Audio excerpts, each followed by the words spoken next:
Hey everybody, welcome to the Equipcast. My name is Jim Jansen and I am your host. And I just sat down with Mr. Tod Bolsinger, actually, Dr. Tod Bolsinger. Tod is the author of several books that I have loved, Tempered Resilience and Canoeing the Mountains. Tod and I sit down and talk about how do you lead change as a parent, as a ministry leader, as a pastor. We talk about how God loves us through the change because it can be gut-wrenching. It can be so challenging. You talk about just the world we live in today. It may not be the hardest, but there is something uniquely complicated.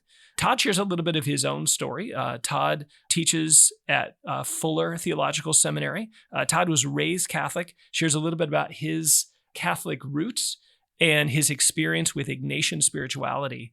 He talks about how powerful the examine prayer is, both for leaders who are trying to lead through change of the ages and in his family. It's an amazing, wonderful story about how in their family life, they taught their children the habits of discernment. He talks about the importance for communities, whether it be a parish or a ministry or a religious order, to recognize their deepest values and their deepest identities and to cling to that as a guide and a compass moving forward in a time of change. It is a fantastic conversation. You're going to love Tod Bolsinger and our conversation today. So take a listen. Welcome to the Equipcast for the Archdiocese of Omaha. Designed to help leaders to transform their cultures, to embody the pastoral vision, to be one church, encountering Jesus, equipping disciples, and living mercy. Tod Bolsinger, welcome to the Equipcast. How are you doing today? It's nice to be with you. I'm really glad. Thanks. Yeah, Tod, I am very excited. We were chatting a little bit, before we turned on the mics and the recorder. Wonderful trail of events that led me to your work. Really, your two books, Canoeing the Mountains and Tempered Resilience, and a few others before those, but those are the ones that really I grabbed. I want to give you an opportunity to just introduce yourself a little bit to the audience. Tell us a little bit about your faith journey. What's your story? So my faith story is I grew up Roman Catholic. My grandfather's name is Guido Evangelisti. I joke that I like to think I'm probably related to St. Francis somewhere back in there. Yeah. He was an Italian immigrant. I met my grandmother, who was the last born child of a family of immigrants. He was the first one born in America. Wow. He was the last one of his side of the family born in Italy. And they had an Italian restaurant where I was babysat when I was a kid. When I was 4 years old, my grandmother would scream out into the redwoods where I was playing, time for lunch. Do you want the ravioli or the crab? And I would say, Can I have both? And she's my grandmother, so I got both. Oh, that's awesome. Yeah, so I was raised Roman Catholic, and my parents went through a divorce, and my mom stopped going to church, and I ended up kind of stumbling around and ended up in a youth fellowship by Youth for Christ, and they loved me and told me to go back to church and that I should go back to my Catholic church, and I started going by myself, and eventually I ended up working for Youth for Christ, which does youth evangelism. Yeah. And I ended up through my own journey becoming, over time, an ordained Presbyterian pastor. Okay. I ended up in Hollywood, California, where I worked for a church called Hollywood Presbyterian and spent 10 years there on their staff doing mostly college and young adult ministry, and then became a senior pastor at 33 of a congregation where I held up my 3-month-old daughter and said, "You're all invited to her high school graduation." And God gave us the desire of our hearts. And we were there 17 years. And wow. Then I went back to Fuller Seminary as a senior administrator. I'd gotten an MDiv and a PhD from Fuller and was on their senior administration staff for 6 years. Now I run a center for them, a Church Leadership Institute, and I have my own consulting firm that works with churches. And I teach in the Doctor of Ministry program. Every day I wake up and help faith leaders thrive as change leaders. And that's what I do with my whole life. That's awesome. I feel like there's a conversation in every one of those little anecdotes. But I love, growing up in Nebraska, I love the just a little kind of throw out there with playing out in the redwood forest. That's just not that was not my childhood. Yeah. I was playing in cornfields, but. Right. Tod, tell us a little bit, again, your work helping churches really kind of adapt to the changing times and the world they live in now. It seems like the task of pastoring and leading a church is growing more difficult. Now, I'm sure if we could have pastors of every age, they would say, well, actually, there are a few challenges in every age. But for those of us who are living through kind of this change of the ages, how are you supposed to respond when everything seems to be changing and when we find ourselves in circumstances where we have no previous experience? Yeah. So I often say to people that, this is not the most difficult time to ever pastor. I would not want to have been a pastor during the Black Plague. 25% of the human race died. Yeah. I don't think I would want to be a pastor in Ukraine right now. Yeah. Trying to hold a community together while there's bombing and shelling and all that going on overhead. But I think it could be the most complicated, especially for those of us in the West. Yeah. And the reason for that is somebody said, we have been in 1918, 1929, 1968 all at the same time. Wow. Say more about that. What does that mean? Well, 1918, we've had a health crisis. We've been in the middle of a pandemic, just like the pandemic in 1918. That's led to an economic crisis that has been global and enduring. And, we're recording this just a week or so after two major banks failed in California. Yeah. Disrupting economic crisis that endures. And that has led to a deeper awareness of social injustice that for a lot of our brothers and sisters of color have said has always been there, that people are now just beginning to recognize that the pandemic and the economic crisis has been exacerbated amongst those who are more marginalized in our culture. But that's the response to that has led to political polarization. So we're like in 1968 in that way. And so or 1868 too. Yeah. Right. And if you want to add Ukraine and Russia, you could add 1939, right? And so holy cow. So it's a very complicated time. And my work is based on the work of Ronald Heifetz and Marty Linsky. They call it adaptive leadership, which is basically how do you lead when you are in an area where there are no best practices? Yeah. Right. When you can't look back and go, okay, these are the best practices, apply them wisely, well, diligently, with discipline, and you'll be okay. When the world in front of you is nothing like the world behind you. And when I wrote Canoeing the Mountains, I was referring to the passing of Christendom. Yeah. Which is where Christianity in the West has had a home court advantage since Constantine. Yeah. What I realized is that 1700-year pattern was being disrupted in one generation. And then March 13, 2020 happened and everything was disrupted, right? And so the pandemic forced everybody into a different day. So what you have is the old best practices, which we would call technical solutions, the solutions experts apply to a problem, no longer work, and you're going to have to learn to lead differently. And the biggest challenge for most of us is that what we were really trained to do was just try harder. And today, trying harder at the wrong thing exhausts you, burns you out, and doesn't get you very far. It's like paddling a canoe and there's no water. You're just wasting your time and energy. I feel like what you just said, at least for me, but I think that there's a whole bunch of people listening who are like, oh my gosh, he's reading my diary. This is like, we're trying harder and harder at strategies that we saw heroic leaders that were our models and mentors do with great effect, and it's not working for us. And the temptation, one, you just get exhausted, but the temptation towards self-condemnation, it's like, okay, well, this must be my fault. I've, never quite felt good enough anyway. And all the evidence, seems to be confirming it. Again, we were talking a little bit before the show. We want to talk, or before we kind of turned on the recorders, I want to talk about the strategies, if you will, of how you respond to that circumstance. But just if we can go right to the heart of it, how do you respond interiorly to that disorientation and the sense of failure, maybe feeling alone, not just from others, but feeling alone from the Lord? Yeah. So perhaps the most significant movement that happens in the life of a leader when they realize the terrain is completely different, right? So So the story that I use is the story of Lewis and Clark, which is a story that is fraught with all kinds of issues, like almost any American story is. Yeah. But it's a story that was built on a worldview based on Europe that assumed that geography was already known. Yeah.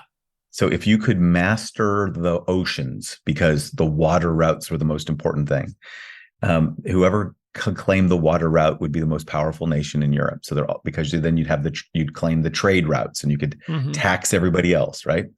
So Columbus stumbles onto this continent. We can't say he discovered. People have been here 10,000 years, right? Right. Stumbles onto this nation, and everybody in Europe is literally thinking with their old mindset. How do you get through that darn thing? How do you find a water route through that thing? Yeah. For 300 years, that was the project. Like claiming that continent was about getting the water route. That's what Jefferson did when he went to Napoleon, and Napoleon thought he had the right to sell that. And so, right, you start realizing there's this whole mental model, right? That's the point. That's huge. Meriwether Lewis and the Corps of Discovery walk up the side of Lemhi Pass and realize there's not a water route. Yeah. 300 years of assumptions are wrong. There are the Rocky Mountains. I mean, you live in Omaha. I was just in Omaha last week, going up to Sioux City, Iowa. Yeah. You can see the Rocky Mountains from western Kansas. Yes. Yeah. Like there were 3 months where they are staring at these mountains. And Meriwether Lewis writes in his journals, "I refuse to believe this will be anything but a safe and comfortable passage."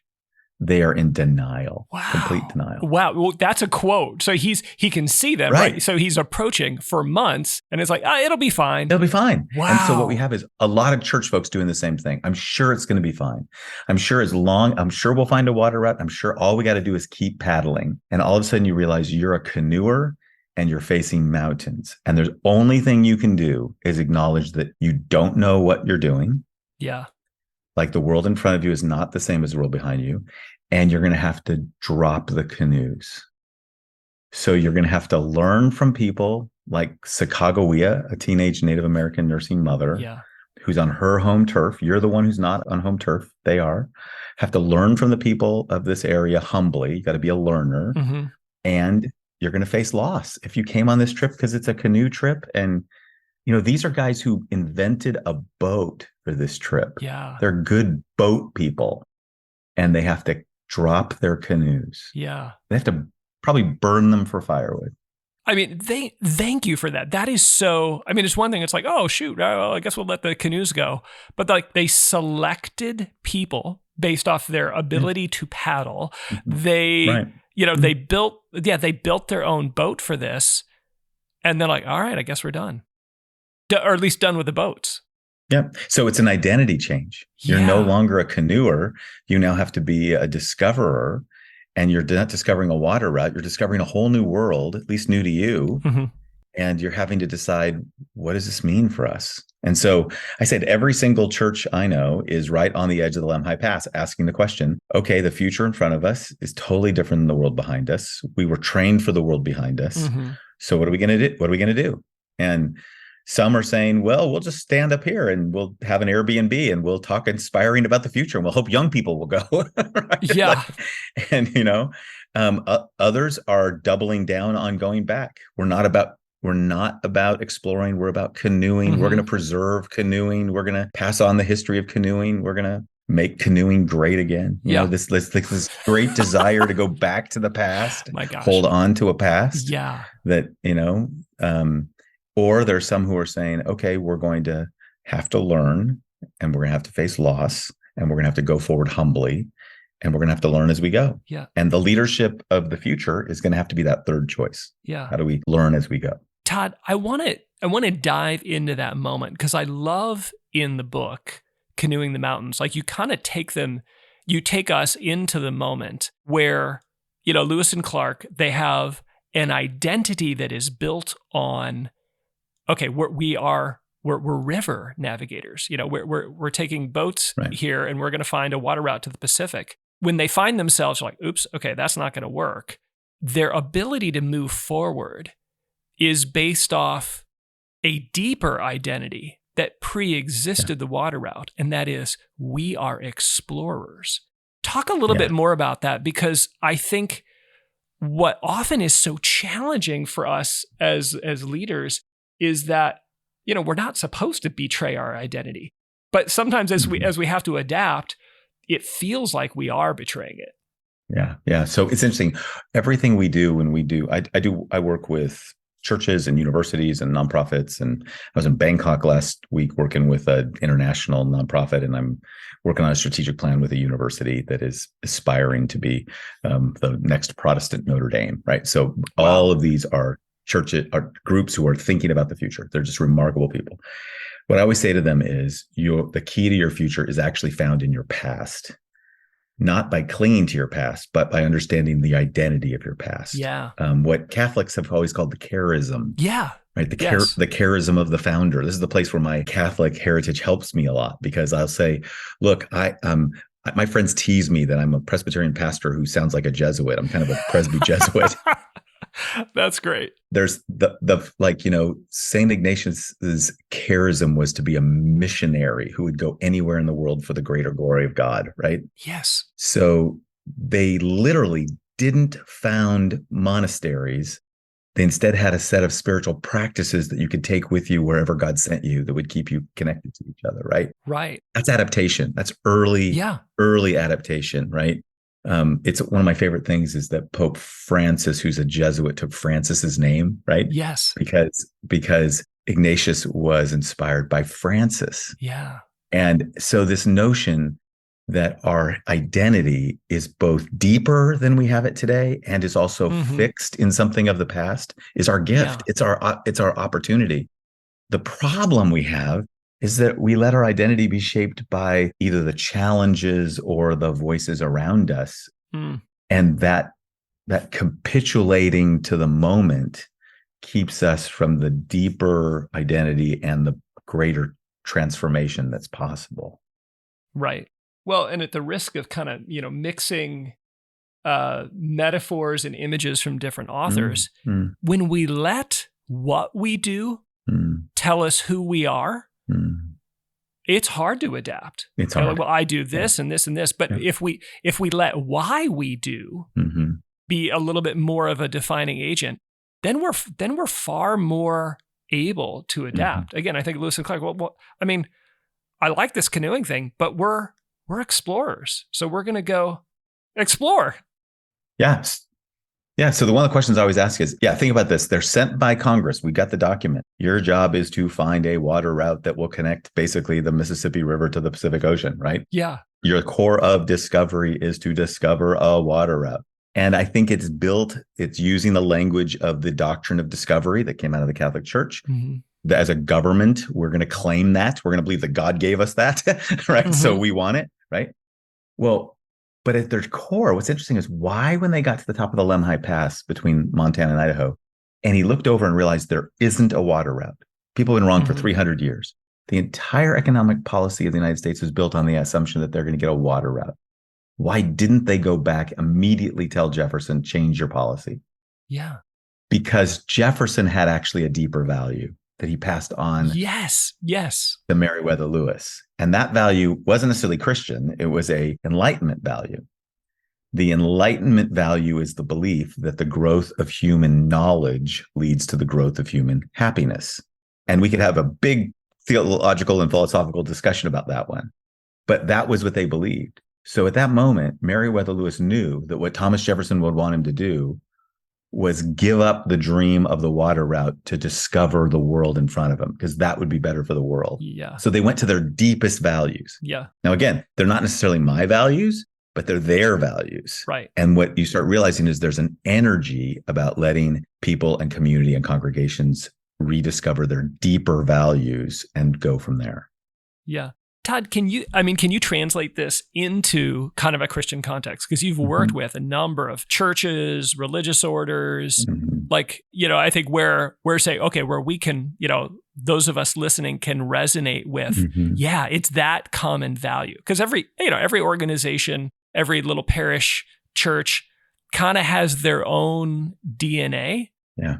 But oftentimes there's a rhyme in that DNA if we're sharing kind of like the Christian faith and the Great Commission. Yeah. So here's an interesting little parallel of this is the way my world comes together. About a month ago, I was in Boston talking to a group of Chinese Baptists who were wrestling with the fact that their second generation church, which is a church that's English speaking, that was started because their children grew up speaking Chinese, but also English at school, and they wanted to worship in English. Yeah. So the very typical thing that happens in immigrant communities is the second generation starts an English speaking church. Yes. That English speaking church is no longer Chinese or Baptist. It's actually a multicultural, amazingly remarkable multicultural church that draws in a lot of folks who are Asian and Asian American, Asian descendants, and Asian American, but also many other folks. They're in Boston. So people who want to be in a multicultural environment end up in this church. So what you're talking about is a church that started as a church for immigrants has now understands that what we're really good at is creating a home for people who don't feel at home. There's a generation later, that means they're no longer Chinese and they're no longer Baptist, but they're still lived out their charism of providing a faith home for people who feel homeless because they're immigrants. Yeah. So fast forward 2.5 weeks, and I'm having that same conversation with Reformed Church of America pastors in Iowa who say, we were all founded by German-speaking Reformed folks. Yeah. Our churches are all the English-speaking ones, and now we're asking, what's the next step for us? Yeah. So you realize there are this line of DNA, this line of like, there was a reason for our planting that was really powerful that should never change. And I would say that in both these cases, they're talking about they had remarkable communities of hospitality and welcome and faith formation for people who felt culturally and spiritually homeless. Right. And they're not repudiating that. No. They're embracing it in a deeper way in some ways. Yeah. They just know they don't need to be planting German speaking or Chinese speaking churches. Yeah. And that the denominational roots that are part of their legacy are going to be in some ways their strength, but also in some ways part of the heritage that we'll need to grapple with. Which part of these are canoes and which part of these are values? Which part of these we drop? Like the giant spiritual practice of leadership today is discernment. Yeah. What do we preserve and what do we change? Wow. Oh, that's huge. So that's why I said what makes adaptive leadership and the kind of leadership I do different is it's not mechanistic. It's not about how to grow your church in 10 easy steps. It's very deeply discernment focused. That's huge. What do we preserve? Because if it is who we are, and then what do we change? Because if we don't adapt, who we are won't survive. I want to jump off that word discernment because I think it's your most recent book, Tempered Resilience. I was listening to an audio and I think I almost dropped my phone because you went on for a significant period of time talking about the power of Ignatian spirituality. Yeah. And of course, for any of our listeners who are familiar with Ignatian spirituality, the discernment of spirits is the center. Yeah, it's a very adaptive style of spirituality. So first off, I loved that. That was fantastic. Tell us a little bit about what is it that you see in Ignatian spirituality? And I should maybe for the readers, right? St. Ignatius of Loyola, founder of the Jesuits, his spirituality, you've recognized that's a gift for preparing our heart and minds when we live in a dynamic environment. Say more about that. Yeah. So the central practice is the prayer of examine, which is basically a belief that God is at work everywhere in everything. And that our problem is that we get so distracted by our own sin and our flesh and our egos that we miss God's presence. So it tutors us to say, where do you pay attention to the consolations of the Spirit, where you experience the quickening of the Spirit, where you experienced yourself leaning into the Spirit leading that you found, like in the scriptures, for the joy set before him, Jesus goes to the cross, right? Yeah. The consolation of God's presence will take us into all kinds of things. And then where do you experience the desolation of having walked away from it all, having missed it, having, bit into the apple and found it to be ash instead of sweet. And it's spending regular time in that reflection, believing that if God is at the center of your life, and if you seek to live out God's will, I always say our goal is to be people who fulfill the prayer, your kingdom come, your will be done on earth. If God's at the center of your life, then God will lead you through your consolations. God will continue to lead you into the things that give you joy and peace and patience and the fruit of the Spirit. Yeah. But that what it's going to require you then is to let go of the things that many of us have built our life on that really are desolations, that they're ego and wealth and fame and significance and dead ends. Dead ends, right? Yeah. So Yeah. it's this central spiritual practice that, in one sense, what adaptive leadership does is it asks the leadership to go on a journey of that central spiritual practice. Yeah. And I love it. I mean, if we can, like, for those who may not be familiar with the Examine, I think it's important to contrast it. It's not an examination of conscience, which is often, like, okay, like, I'm just going to go through the commandments, like, oops, double oops. This is more like, I'm going to watch the film of my day and express gratitude for what the Lord has done and contrition for where I missed it. And I'm going to, with the Lord, review that day so that I can follow him ever more closely as he leads me through this, ever dynamic maze of life. I love that image. Review the film. I hadn't heard it quite said that way. I love that. That's great. Yeah. I picked that up when I did college ministry. I used to work with athletes. It's like, hey, you got to watch film. It's the film, right? Exactly. Yeah, that's this beautiful. is the film. Yeah. I love that. It's like, oops, like that guy zigged and I zagged and I got left in the dust. Right. Tod, tell us a little bit. You share a great, very powerful example of how you brought the Examine prayer into your family. Because we've been talking about a very kind of church organizational context. Share that, because I found that so beautiful. So, 9/11, 2001, which is now so far, 20 years ago. So I'm realizing we're talking to people who... Nothing like a pandemic to make 9/11 feel far away. Yeah, really far away. And I'm often talking to leaders who, do not remember it, or were barely born at that time. In 9/11, I literally had to go to our church, and the congregation where I was serving was 2 miles from the Camp Pendleton Marine Base. Wow. And 2 miles from San Onofre Nuclear Generating Station. So within hours, we were warned, look, if there's significant new attacks, one of the potential places is right in your backyard. Wow. So that's really real. Yeah. So we were, and everybody had their own 9/11 story of that day. We had people showing up to pray that night. This is before there was any social media. People just literally got on phones and called everybody and said, hey, we're going to pray tonight. And the place was packed. What I realized is my wife said, we cannot live in this constant sense of waiting for fear. So we have got to keep our family connected together and grateful for what we have. So she said, we're going to actually reinstate kind of an old family tradition, which is a family supper, which comes out of my family and hers both. And my family, my Italian family suppers are important. We're going to reinstate this, and we're going to make this happen. So what we did with our kids, and they were little at the time, is we just said, look, we're all going to gather every Sunday night for dinner. If you got homework, you got to have it done early. Dad's going to wake up from his post-sermon nap. We're going to make dinner together. We're going to have dessert even when we're on a diet, because it's a feast day. Amen. And we are going to say the Lord's Prayer together, and we're going to talk about our week. And what we did with our kids is we called it holy high low. Yeah. Tell us your highs, tell us your lows. We were teaching them the prayer of Examine. They were just kids. Yeah. And for the next 15 years, until like my 17 years, till my son went to college, we did it every week.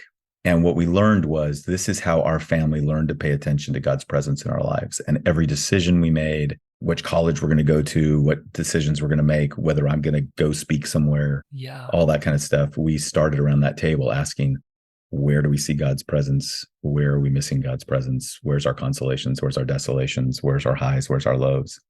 Gosh, that is so cool. I mean, I love that. Most of the listeners know I'm a father of 6. I've got one in college, and I've got a 4-year-old, and everything in between. And I love that. Teaching young people, because obviously in a Catholic context, liturgical worship, personal prayer, devotions that kind of connect those two worlds are foundational. But there is something exceptionally powerful about the Examine in helping us stay with the Lord when everything else seems unstable, and being able to teach that to my children. I just loved that story. Any other tips or tricks, or how you get squirrely young people, or how that adapted as they grew older? Well, partly when they're younger, it's pretty easy. What was your high? Yeah. I got picked first at recess to play in the game. What was your low? Teacher made me stay in at lunch because I didn't have my homework done, right? Yeah. It's pretty easy. Well, then you start realizing, you start pointing out to them when things get weird. Like, well, what was your high? I got picked first at game. What was that? Okay, good. What was your low? My friend didn't get picked and didn't play. And I felt torn between, should I play the game or play with my friend? Oh, so high wasn't as high as you thought. Huh. Could it be something else? Huh. Like, you just start asking questions. Yeah. Or what's your low? Well, I had to stay in for recess because I didn't get my homework done. Oh, but you know what? The teacher said I could come in every lunch because I'm a different kind of learner. And she said I'm really smart in my own way. That's awesome. Oh, so pretty soon you start pointing out that what you think are highs or think are lows are sometimes different because there's something else going on. And we go, that's God at work. Like, where do you see God? Else do you see God at work? Right. Beyond the natural, right? I can see the Lord's movement and work in my life. Yeah. Oh, that's so good. And this is one of the things we do with churches in our consulting work. We'll say, what we ask them, not only what is your charism, but what is the pain of your community that becomes the call for you? So I worked with one church outside of Washington, D.C., and they said that coming out of the pandemic, we asked them to go talk to their neighbors. Go talk to your neighbors, give them 3 easy questions, but not about the church, about their life. Yeah. What we come back with is, people here moved to this community because it felt like a safe community, but everybody in the pandemic so hunkered down, now it feels like a lonely community. Wow. So what could be calling us? Hey, as a church, we need to be the place that starts connecting people together. Okay, what will that require? Change of view. Everybody thinks of us as like a spiritual country club. We're an intimidating church. Oh, wow. Okay, so what's it going to require of us?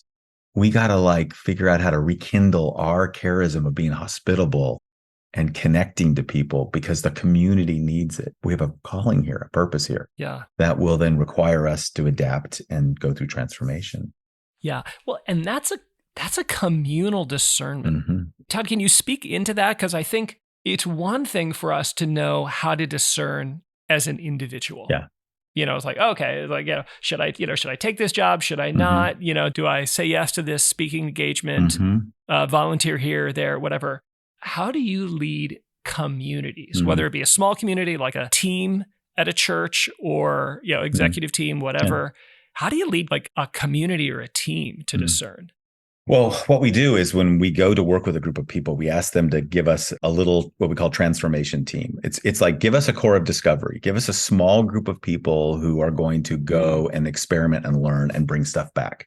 Don't try to do this with everybody. Oh. And don't necessarily try to do this, for starters, with the leadership, because the leadership has got their hands full. They got stuff to do. Yeah. Right? Wait, that's brilliant. Yeah. So I just want to pause. You're saying a leadership team, let's say you're the board of governors or the executive team at an organization, they've got a day job and they may not be suited or free to the task of dreaming and discovering and trying out and discerning a new way forward. Yeah. So the example I often use is when President Kennedy said we're going to go to the moon, they didn't make a committee of Congress. They made NASA. They made NASA, right? Oh, that's fantastic. There was a group of people that needed to keep the country running. It was the 1960s. There's another group of people who needed to figure out how are we going to get to the moon. What they needed was a deep connection between Congress and NASA, right? Right. And so what we do is we take a transformation team, and we usually ask at least one person from the board or the senior pastor or somebody the pastor will be on that committee. And we basically teach them a process of deep discernment and of listening and of paying attention to, both through processes we use in the congregation and in the community, of basically paying attention to what are the gifts that we have for this community that will energize us, and what are the things we have to let go of. Mm-hmm. So who are we? What's our charism? What is the learning that is needed? What are we going to have to let go of? And one of the parts is we teach people is, don't try to predict the future. Instead, prototype your way into the future. Do experiments. Do small experiments. So I worked with the church last night. We coached a church in Philadelphia. And the church, what they realized was, as soon as they started doing experiments, the staff of the church got mad. Like, why are they messing with our stuff? Why are they doing this stuff? Are they trying to put us out of a job? The pastor literally had to tell the staff, relax. they're experimenting and we know you have a day job. Wow. The Yeah. staff got anxious because this is a church where they were hired to be the professional Christians on behalf of the church. Right. Yeah. And they're trying to change that culture. And if you want to change that culture, you've got to ask the professional Christians to step back a step. Well, the pastor's holding that anxiety at bay while a group of lay leaders are doing some experiments. And while the staff are saying, we're getting anxious about that. That's usually the sign that you know you're moving forward, is that people are beginning to learn and people are beginning to get anxious and resistant at the same time. Wow. I mean, I could ask 1,000 kind of questions about that process. Once you get a group that is experimenting and they've, let's say, a couple of the experiments have worked, and they've kind of stumbled on what seems to be a way forward. How does that then get mainstreamed into the larger organization or community? Yeah. So one of the things actually is that we teach them, try not to say what worked. Oh, okay. Say more. Say instead, what did we learn?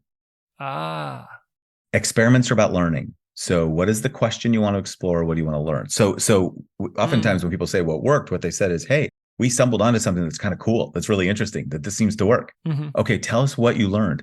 Well, what we learned was, if we change Vacation Bible School to the evenings, we can get working parents really energized about connecting with their kids. Okay.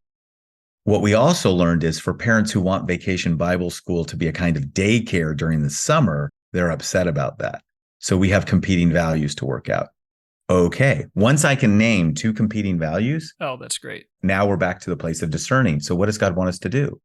Provide daycare for kids during the summer months, or engage parents back with children? They're both really important. Right. Yeah. But which is our calling and what are we called to do? Yeah. Okay. One of these is a canoe we're going to drop. The other one is going to be a way forward. Which one? And this is what's so hard, is competing values cannot be resolved in a win-win. You have to decide something is going to take a backseat to something else. You have to make a hard decision. Wow. And that's why you need discernment. Tod, since we're there at that moment, how do you guide a group through that discernment? Well, the first thing we start with is your charism. And then what we also get them clear on is, so what do you believe is your mission? What is yours to do? And very many groups we work with tell us, oh, well, we have a great mission statement. It's awesome. We got T-shirts printed up. We got like mugs. We got everywhere. It's framed. It's in the drawer. Yeah, but it's exactly. framed. It's right. It's right. And I always say, look, your mission statement is a tool, and it's not a T-shirt. Yeah. It is a tool for decision making. So if your mission statement cannot help you know what you're saying no to, just remember the word for decision is related to the word incision. Like, your goal for your mission statement is to help you have a sharp tool that helps you, with as least pain as possible, cut some stuff out. Wow. So what are you not going to do? What are you not going to do? Yeah. So when I'm meeting with a group of Catholic missionaries that I worked with last year who do church planting in rural Appalachia. That's what they do. They started in the early part of the 20th century working with mostly white rural farmers.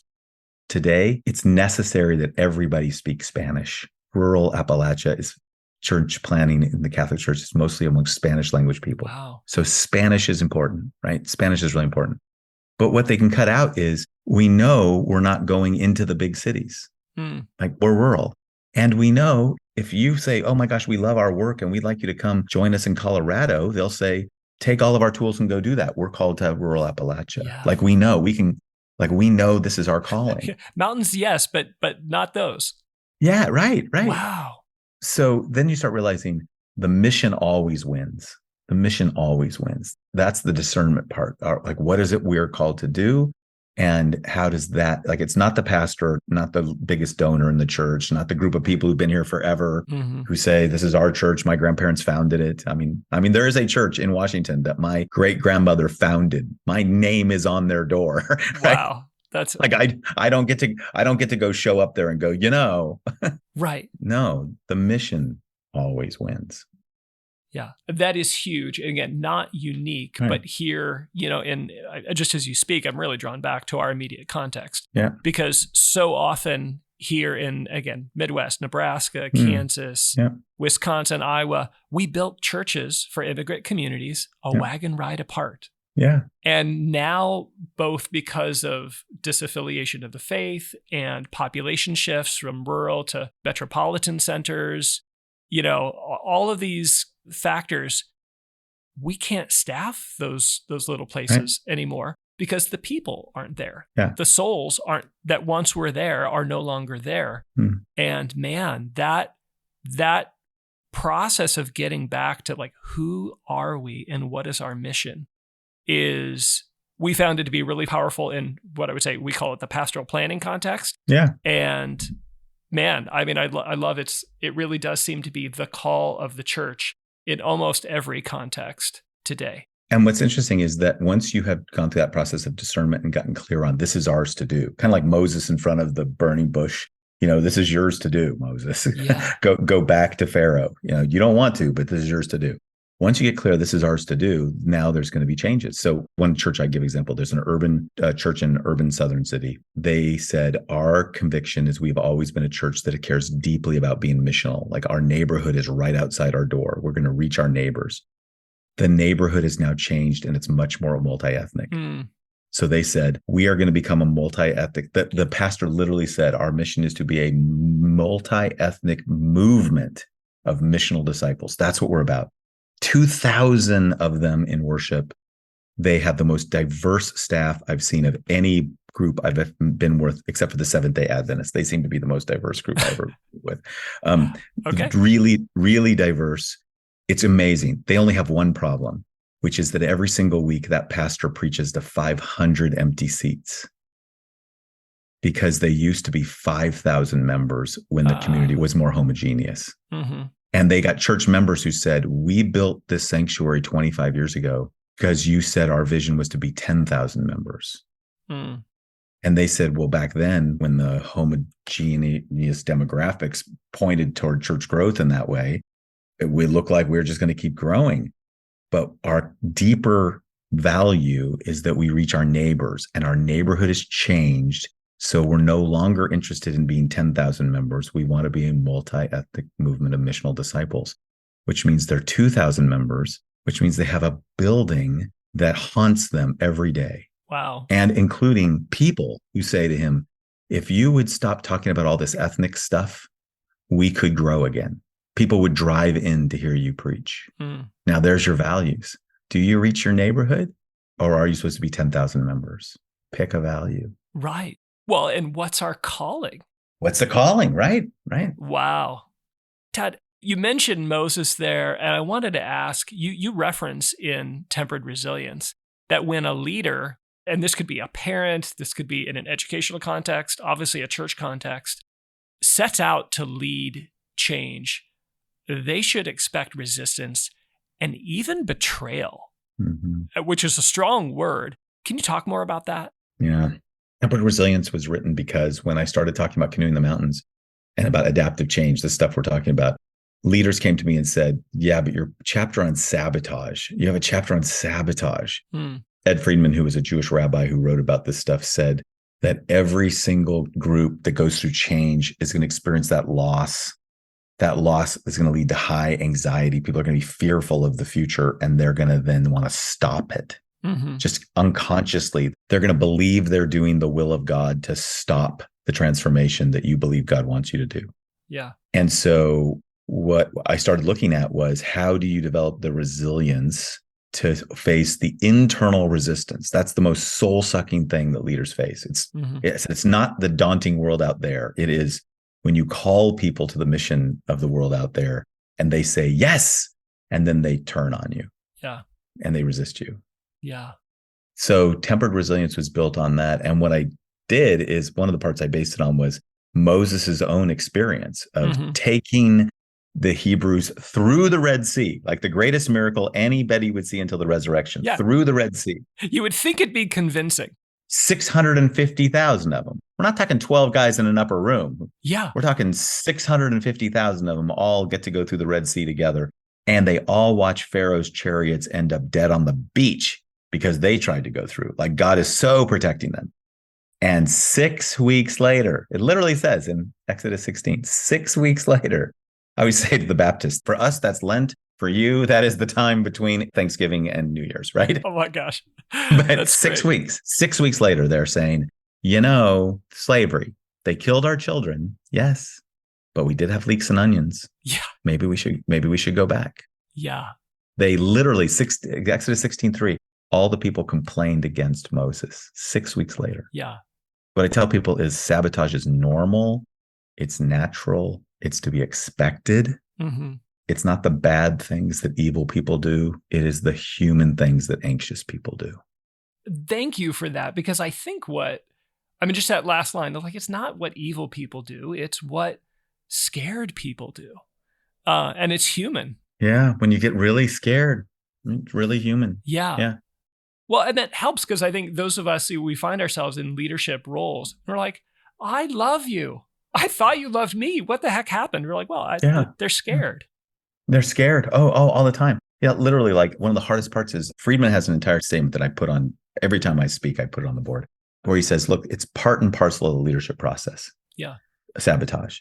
It means that you make a change and then the sabotage happens. You can't feel like you're successful until you've made the change, then survive the sabotage, then you're successful. Wow. So Moses had to get them through the Red Sea, face the sabotage, and keep going all the way to the promised land. That literally they weren't successful until Joshua took them to the promised land. Yeah. That's how long the transformation often takes. Tod, our time is just like totally flown by. Mm-hmm. And I mean, this has been fantastic. Thank you. We'll link in the show notes to both Tempered Resilience and Canoeing the Mountains. I just want to, so just kind of like take a moment here. Again, whether you're a parent, you're a teacher, pastor, or just a lay leader, trying to participate, lead in a ministry, what do you say to someone who's listening, who's like, okay, that's me. I am in uncharted territory. They know they need to grow at leading and changing circumstances. Where do they begin? What's like their 1 to 2, like, just start here, do these things? Yeah. I would say the very first thing to do is find other people who know they need to grow. Don't go alone. There's a reason why, Paul wasn't sent alone. The disciples went out in twos, like try not to go alone. Stay connected to someone like you, to the work you guys do. That's what we offer people. We offer coaching and consulting and groups and stuff, or just find somebody else. Don't go alone. Remember, Lewis and Clark are like one word. Yeah. It's Lewis and Clark. They were a partnership. But they were actually two guys. Yeah. They were the last military partnership that was a shared partnership. No chain of command, classic chain of command. Look how far they went. Yeah. And they knew they needed Sacagawea. So they turned it into 3, including a teenage Native American nursing mother, right? Yeah. So don't go alone. Second is explore, pay attention to what you know you need to learn. Lead by learning. I would say leadership is not a function, is not a title. It's a task. Yeah. It's not heavy furniture and an office and a title. It's a task. Leading is taking people through transformation, starting with your own. So start the learning, get with some other people, gather them, start learning, and then just start paying attention to what you have to let go. What's the canoe you got to drop? And just start seeing how far it'll take you. The more you lead with questions and letting stuff go. Gosh, Tod, that's fantastic. Again, I said we'll connect to the links for the books. Where can people connect with you and learn more about your work? Yeah. So my consulting company is A.E. Sloan, S-L-O-A-N, Leadership, A.E. Sloan Leadership. It's named after Al and Enid Sloan, who came from Alburnett, Iowa. Nice. They mentored my wife and me when we were younger. And they've now passed on. And when we started our consulting company, we named it after them because we wanted to give to other people what they gave to us when we were young leaders. And so A.E. Sloan Leadership, aesloanleadership.com. And that's our webpage. And that's where all the links to all the stuff we offer is there. That's fantastic. Well, and thank you. I mean, we were talking a little bit. My heart, I believe the Lord has called me to come alongside those here, here in the Archdiocese of Omaha, to be that encouragement, that kind of helping hand so they don't have to go alone. Yeah. Whatever context, right? Pastors, youth ministers, DREs. What a gift. What a great gift. Yeah, there's a whole team of us. So like our heart is to serve in this way. So thank you for being just a resource and an welcome. encouragement to us. We've really appreciated your work, and thanks for the conversation today. My pleasure. Thanks for having me. All right, everybody, you know somebody who needs to hear this. If we can be of any encouragement to you, if you know this conversation would be a blessing, please go ahead and share it out. Thanks, everybody.